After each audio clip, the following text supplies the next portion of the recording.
Hey guys, what's going on? John here from What's Spinning here tonight to chat about this new Little Simz EP. It's the Drop 6 EP.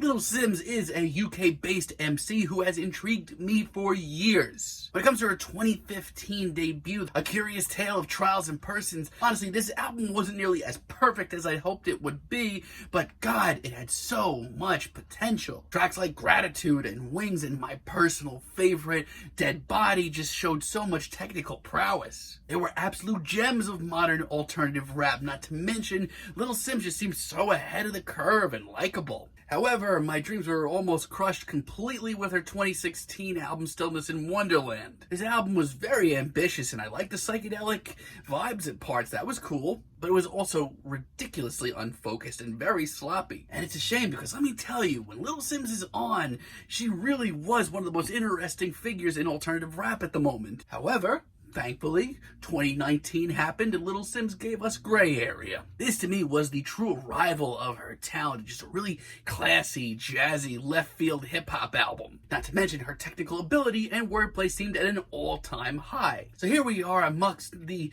2020 ridiculousness that's been going on for the last couple of months, and Little Simz has gifted us this new EP. Let's chat about it. This EP starts off with Might Bang, Might Not, and man, when Little Simz is on, she is very exciting. She focuses, like some of her performances are nothing but fiery, and that's exactly what we get here. It's upbeat, it's hectic, and you can kind of tell that Little Simz is just getting a lot of things off her chest all at once. It's explosive and it's raw, and it's made even bigger with these sirens during the chorus. And just a sort of hypnotic, intense performance from Little Simz that does hype me up. I do enjoy this track. One Life Might Live, on the other hand, kinda sounds more along the lines of what she was doing on Gray Area. It's much more jazzy, and to be honest, this is exactly where I love hearing Little Simz the most.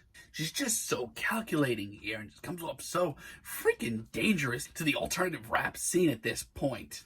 She's just so calculating. She just sounds so dangerous in points like this. It excites the hell out of me. But never once is her performance not classy and well-spoken. Like I said, if you were into what she was doing on Gray Area, you're going to want to hear this track. And much like Gray Area, you know, honestly, Little Simz isn't doing anything too dangerously wild or new in these genres. She's just perfected the sound so much that she is just on top of it right now. Like, her technique is so beyond perfect. She is literally one of my favorite MCs in these genres. It's hypnotic, it's intense, and just a great rap tune.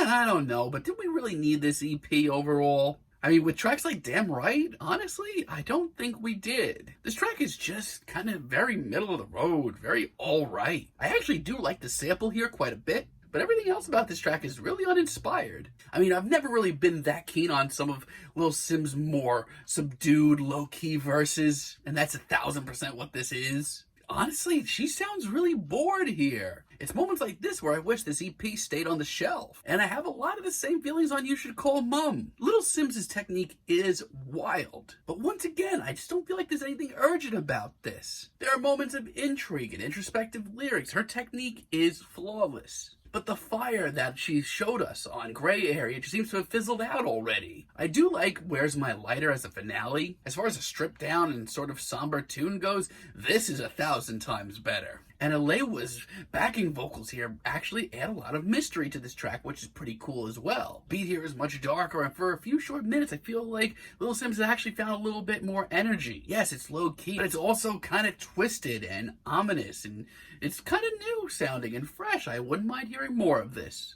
So, Little Simz on this EP, I don't really think tries much of anything new. As a matter of fact, some of her less impressive tracks here are hard to sit through and kind of uninspired and kind of really make this not worth listening to. However, her explosive performances, her wordplay, and her technical prowess on the rest of the tracks here make this a decent little EP. You know, definitely you're going to want to hear this if you're a Little Simz fan, but there's nothing too wild about this EP. I'm feeling a light 7 on this, but let me know what you guys think down below. If you like the video, be sure to give us a like, give us a subscribe, and let me know down below what you would like for me to chat about in the future. And until next time, have a great day, guys.